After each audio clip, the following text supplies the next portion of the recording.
નમસ્કાર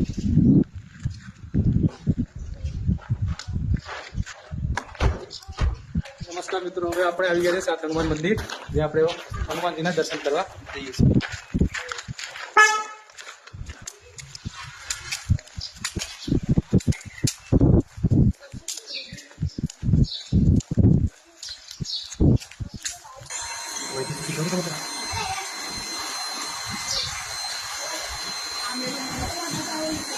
ચાલો આપણે સાત હનુમાન દાદાના દર્શન કરીએ.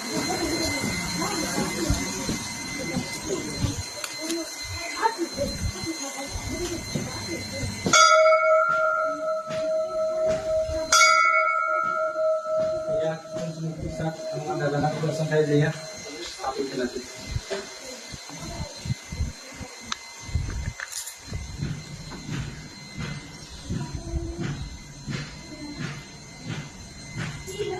અહીંયા બાપાની સમાધિના અને પ્રદર્શનનું છે, ત્યાં આપણે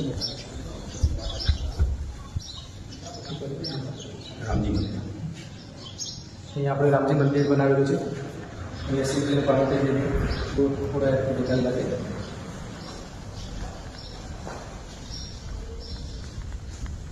અહીંયા ભગવાન શ્રી ગણેશ પંચમુખી સાત હનુમાન દાદાના દર્શન થઈ રહ્યા છે.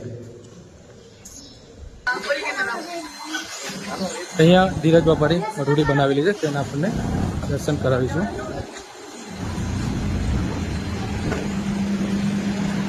અહીંયા ધીરજ બાપાની બેઠક બનાવેલી છે.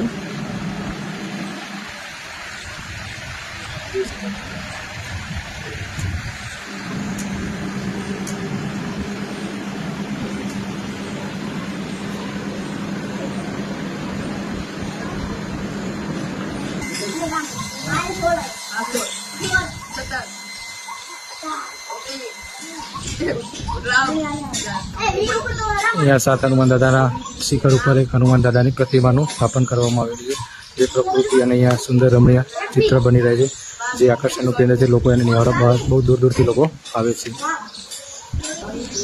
અહીંયા સંત શ્રી ધીરજ બાપા અનુદાન નિવાસી પ્રાથમિક શાળા, જે 1 થી 8 ધોરણ ચલાવવામાં આવે છે. અહીંયા બાળકોને રહેવા માટેની અને જમવા માટેની વ્યવસ્થા છે, જે અહીંયા સારું એવું એક ઉદાહરણ કામ કરી રહ્યું છે બાળકો માટે શિક્ષણ ક્ષેત્રે.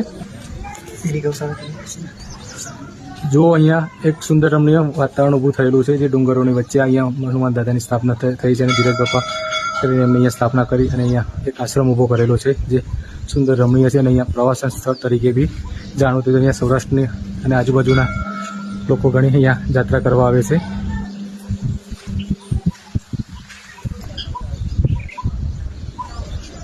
તો મિત્રો, અહીંયા આજે આપણે સાત હનુમાન દાદાના દર્શન માટે આવ્યા હતા અને અહીંયા મંદિરની મુલાકાત કરી.